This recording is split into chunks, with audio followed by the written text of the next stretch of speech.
Inspired by Napoleon Hill, who wrote his book Think and Grow Rich. I've written a few books myself, but I put together, because I do like watermelon. I mean, even on my shoes I have watermelon. You can see them later. I have special showing of my shoes after this lecture this morning.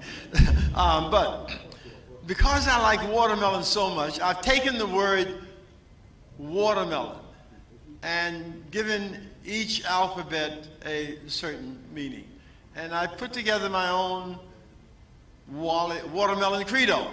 And it's so interesting how it parallels Napoleon Hill's principles and his ideas also. So I'm going to share that with you this morning, and you'll see a lot of similarity, because I mean, there's only life, there's only ideas, and they are presented in various ways by many, many people. But the core of life is always the same. It never, ever changes. That's the truth that never, ever changes. So, I have the W.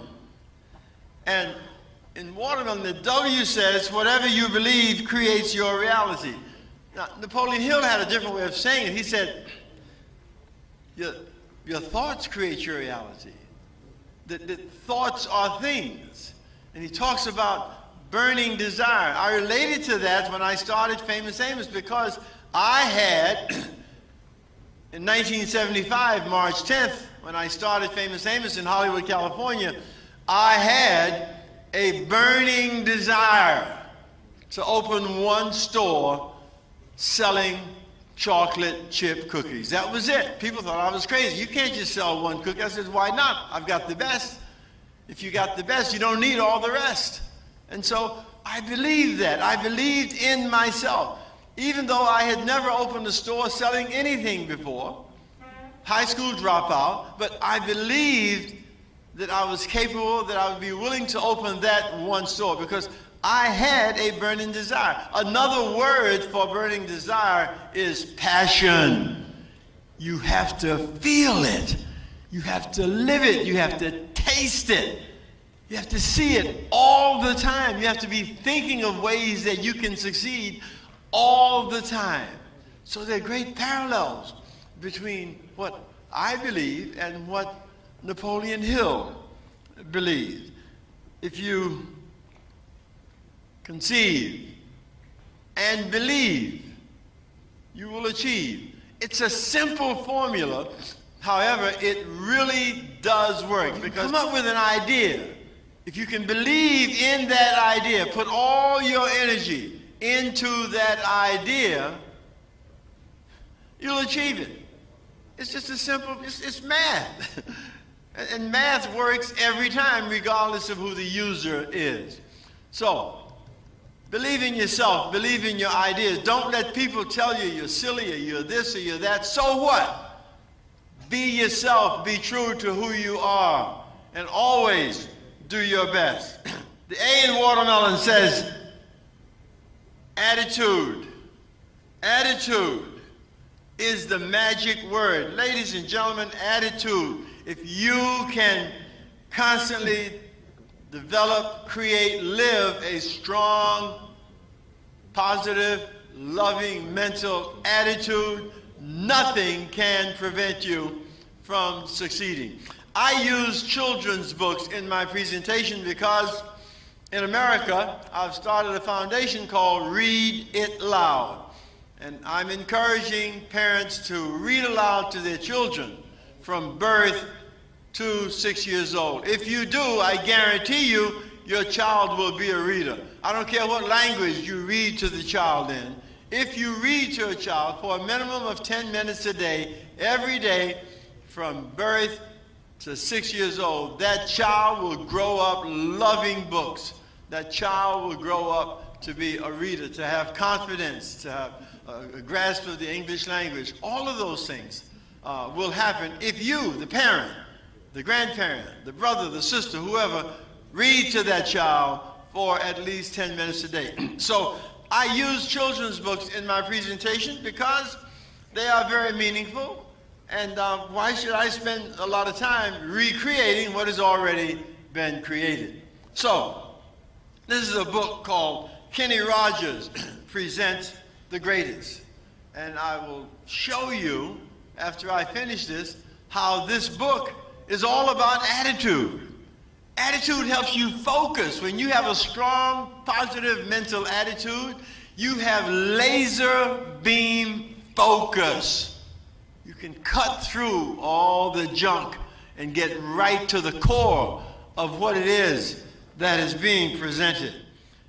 The M says, make commitments, not excuses. Napoleon Hill wrote a lot about commitment, definiteness of purpose, being on target. What do you want? You have to be focused. You have to be sure. You have to see it.